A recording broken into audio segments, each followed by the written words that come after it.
Hello दोस्तों, Radhe Radhe. Welcome back to my channel. I hope so आप सभी बहुत अच्छे होंगे और आपकी तैयारी भी बहुत अच्छी चल रही होगी। आज हम ट्रिक के माध्यम से 1857 की क्रांति कंप्लीट करेंगे। दोस्तों, 1857 की क्रांति, ठीक है। राजस्थान में 1857 की क्रांति के समय कितनी छावनियाँ थी? 6 छावनियाँ थी, जिसमें से हमें पता है कि चारों ने भाग लिया था, 4 छावनियों ने, और 2 ने भाग नहीं लिया। अब हम पता करेंगे कि 2 कौन कौन सी है जिन्होंने भाग नहीं लिया और 4 कौन सी है जिन्होंने भाग लिया, ठीक है। तो नानी दे एक बक्सा। अब हम नानी के पास जाते हैं गांव में, तो हम नानी को कहते हैं, नानी एक बक्सा दे दो हमें, ठीक है। तो नानी दे एक बक्सा, ऐसे ही याद रखना, क्योंकि ये लगातार है। जैसे जैसे सन तारीख में हुई है क्रांति, उसी क्रांतियों के अनुसार लगातार है। नानी दे एक बक्सा। तो नानी से नए से पहले वाले ना से होता है नसीराबाद, दोबारा नी से होता है नीमच, दे से होता है देवली, और एक से बनता है एरिनपुरा। फिर है बक्सा, बै से होता है ब्यावर, और ख से खीरवड़ा। अब आपको पता है कि 2 ने तो भाग लिया ही नहीं। कौन सी? ब्यावर और खीरवड़ा, जो लास्ट में आती है, तो लास्ट वाली छोड़ दो, ठीक है। ऐसे याद रख लो कि स्टार्ट की 4 ने भाग लिया, और ये जो 2 है बक्से वाली, इन्होंने भाग नहीं लिया। तो ऐसे आप याद रख सकते हो। आसान है कि स्टार्ट की 4 आप याद कर लोगे। अब इनको भी ट्रिक के माध्यम से कैसे याद करोगे? नानी दे बक्सा से आपने याद कर लिया नसीराबाद, नीमच, देवली, एरनपुरा, ब्यावर और खीरवड़ा। अब नसीराबाद है 28 मई को ही, ऐसे याद रखना, ठीक है। मई के बाद आती है जून, ठीक है, और जून के बाद जुलाई में होता नहीं है, फिर आती है अगस्त। तो 28 मई, 3 जून, 5 जून और 21 अगस्त को, इनको याद रखना नहीं है क्योंकि इन्होंने भाग लिया ही नहीं।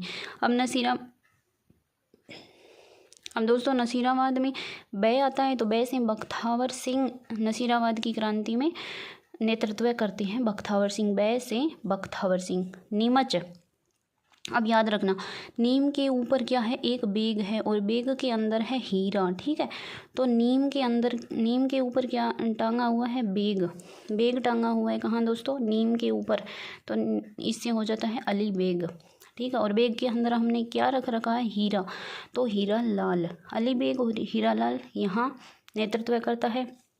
फिर है देवली, जहाँ पे होता है 5 जून को। तो याद रखना, देवली, देव में देवता आते हैं, और सबसे ज़्यादा हम शिव जी और कृष्ण जी को मानते हैं, ठीक है। तो कृष्ण जी से याद रखो, देव कौन से हैं? कृष्ण जी। कृष्ण जी की भगत कौन थी? मीरा। तो मीरा से मीर आलम खां, तो यहाँ करते हैं मीर आलम खां नेतृत्व। अब है एरिनपुरा। अब याद रखना, एरिनपुरा में याद रखना कि जब हम मंदिर में जाते हैं तो ऐसे कहते हैं, एरी हमारे भी तिलक कर दे, कि एरी हमारे भी तिलक कर दे। तो एरी से एरी हमारा भी तिलक कर दे। तो तिलक करेगा, पंडित करेगा तिलक, ठीक है। तिलक करेगा और तिलक के ऊपर मोती लगा देगा। तिलक के ऊपर मोती, जैसे ब्याह शादियों में हम देखते हैं कि दूल्हे की तिलक होता है और तिलक पे एक मोती सा होता है, तो तिलक लगा दिया, उस पर मोती लगा दिया, ठीक है। और फिर हम पंडित को कहेंगे प्रसाद दे दो, तो पंडित देता है प्रसाद, ठीक है। तो एरी हमें तिलक लगा दो और प्रसाद दे दो। तो तिलक से तिलक राम, और प्रसाद देगा तो तिलक प्रसाद और शीतल प्रसाद, और ये है मोती खां। तो यहाँ से हमारा ये कंप्लीट होता है। 2 ने भाग लिया नहीं, तो यहाँ तक हमने कर लिया कंप्लीट, ठीक है। अब याद रखोगे कि इन जो ये है नसीराबाद की क्रांति हुई थी 28 मई से। अब ये पेपर्स में पूछ लेते हैं। पिछली बार 2023 रीट का पेपर था, उसमें पूछा गया कि कितने बजे स्टार्ट हुई थी। तो 2:50 से लेकर के दोपहर के 3 बजे के मध्य शुरुआत हुई थी नसीराबाद क्रांति की। अब आप कहोगे कि नीमच तो एमपी में है। एमपी में है तो राजस्थान की क्रांति में कैसे हो गए? तो क्रांति में ऐसे हो गए कि अब ये नीमच एमपी के अंदर आता है, लेकिन पहले ये मेवाड़, क्रांति के समय मेवाड़ के अधीन था नीमच, ठीक है। ऐसे याद रखना। इतना हो गया कंप्लीट। अब याद रखना, नसीराबाद में नए आता है नवीन, ठीक है। नए और स्टार्टिंग है, तो नए से याद रखना, यहाँ पे होता है न्यून, ये है न्यूनबर्ग। तो यहाँ पे न्यूनबर्ग और स्पोटिसवुड को काटकर टुकड़े टुकड़े कर दिया जाता है। तो कौन? नए से न्यूनबर्ग। न्यून होता है नया, और नया क्या होता है? क्रांति की शुरुआत। तो शुरुआत होती है नसीराबाद से, तो नसीराबाद का होता है न्यूनबर्ग। ठीक है। न्यूबर्ग व स्पोटिसवुड को यहाँ पर काट कर टुकड़े टुकड़े कर दिया जाता है। अगला है नीमच। नीम पर अली और बेग टांग दिया हमने, बेग और टांग दिया और बेग के अंदर हमने हीरे को रखा हुआ है। तो बेग के अंदर क्या है? हीरा। यहाँ पे है सोरजेंट की हत्या कर दी जाती है, सोरजेंट की। और ये जो सोरजेंट से सोरजेंट की हत्या करी जाती है। और यहाँ का जो नियंत्रण थी ना, किसके नियंत्रण में थी ये छावनी? तो ये थी अंग्रेज अधिकारी सावर्स के अधीन। ठीक है। अब है देवली। अब देवली में है, तो देवली में कोई वो नहीं है। देवली में जब ये आते हैं क्रांतिकारी तो ये पूरी देवली को ही जला के चले जाते हैं यहाँ से। ठीक है। फिर एरिनपुरा में हमने ये बता ही दिया। तो ए से एरिनपुरा, ए से अलेक्जेंडर की हत्या कर दी जाती है। यहाँ पे किसकी? अलेक्जेंडर की हत्या कर दी जाती है। तो इतना हमारा हो गया कंप्लीट। इससे आगे है बिथोड़ा युद्ध। अब जब हमने ये 4 कर लिया, नसीराबाद, नीमच, देवली और एरिनपुरा। अब ये बिथोड़ा आता है एरिनपुरा के बाद। एरिनपुरा है पाली में, बिथोड़ा और चेलावास भी है पाली में। तो एरिनपुरा के बाद बिथोड़ा युद्ध होता है। तो जो यहाँ से जो क्रांतिकारी चले जाते हैं ना, वो यहाँ आते हैं और बिथोड़ा युद्ध करते हैं।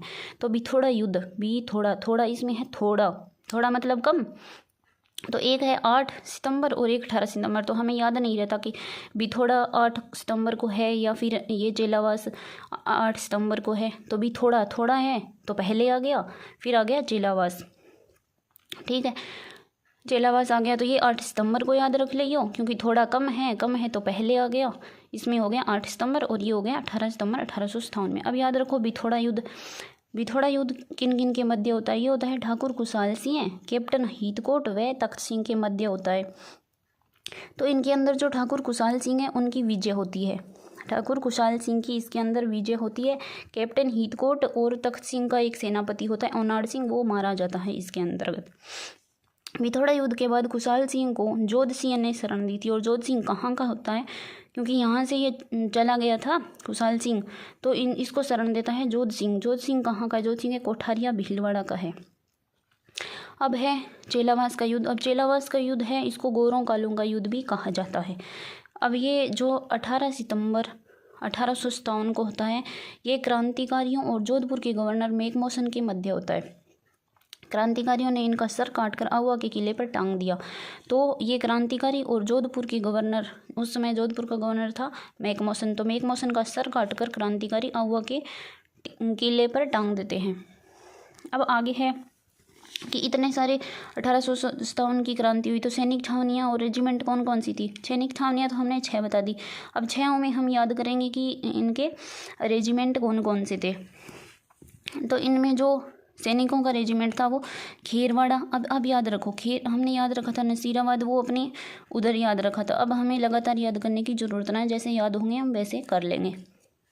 अब है नसीराबाद में होती है बंगाल नेटिव इन्फेंट्री। ये है 15वीं बंगाल, 30वीं बंगाल और बॉम्बे लॉरेंस।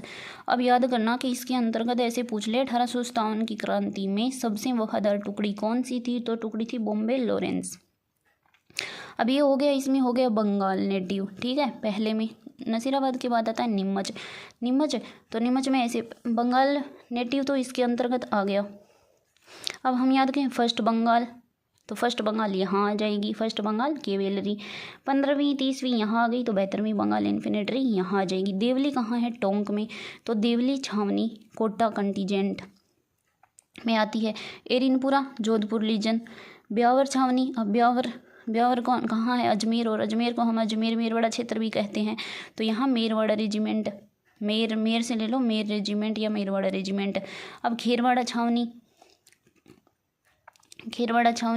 तो खेरवाड़ा छावनी में होता है भील रेजिमेंट मेवाड़ में। ठीक है। अध्यक्ष इसमें जो ये भील रेजिमेंट है उनका अध्यक्ष क्रांति के समय कौन बनता है? तो कर्नल ब्रुक होता है। अब इस समय पॉलिटिकल एजेंट कौन कौन से? तो जयपुर का था ईडन। अब ऐसे याद रख लो, जयपुर में है ईडन गार्डन, तो ईडन। कोट में बटन होता है। कोट में क्या होता है? बटन, तो कोटा का बटन।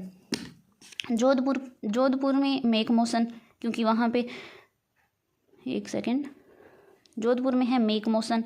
फिर उदयपुर में सावर्स। अब उदयपुर झीलों की नगरी है, फुहारों की नगरी है, तो सावर्स फुहारे, तो उदयपुर सावर्स। भरतपुर में मोरिसन। भरतपुर में मॉरिसन याद कर लो। अब ये 4 जयपुर, कोटा, जोधपुर और उदयपुर, ये 4 है, ये राजस्थान में अंग्रेजों की 4 प्रमुख एजेंसियां थी। किस समय? 1857 की क्रांति के समय। भरतपुर आ गया यहाँ मॉरिसन की देखरेख में कार्य चल रहा था। यहाँ पे भरतपुर में मॉरिसन की देखरेख में कार्य चल रहा था। और एक है सिरोही, तो सिरोही में किसके देखरेख में कार्य चल रहा था? तो कैप्टन जेडी हॉल के नेतृत्व में। अब 1857 की क्रांति के 6 सैनिक छावनियों में लगभग 5000 प्लस सैनिक थे। कितने सैनिक थे? लगभग 5000 प्लस सैनिक थे। लेकिन इतना है कि यूरोपीय सैनिक एक भी नहीं था। यह मेन चीज़ें आ गई 1857 की क्रांति की। और इसके अलावा अगर आपको पूरा लॉन्ग पढ़ना है तो पूरे लॉन्ग नोट्स भी है, वो मैं आपको सेकंड वीडियो में करवाऊंगी। तो ये लॉन्ग हो गया वीडियो ज़्यादा, तो आप सेकंड वीडियो देख लीजिए, उसके अंतर्गत आ जाएगा। ये मैंने जो मेन चीज़ें हैं शॉर्ट में बता दी। यहाँ से क्वेश्चन आपका रीट मेंस में एक क्वेश्चन आ जाएगा। अब बाकी तो थ्योरी है जो मैं बताऊंगी कि खेरवाड़ा से चले थे, फिर विद्रोह करा था, नीमच में गए थे, ये वो फलान डिम का जो भी होगा। लेकिन मेन चीज़ें आपकी इतनी है। एक वीडियो अगर आपको पूरा लॉन्ग पढ़ना है तो मैं कल लॉन्ग वीडियो करूँगी, तो आप लॉन्ग वीडियो देख लीजिए। Thank you. अगर आपको वीडियो अच्छा लगे तो प्लीज़ लाइक एंड सब्सक्राइब कर दिया करो।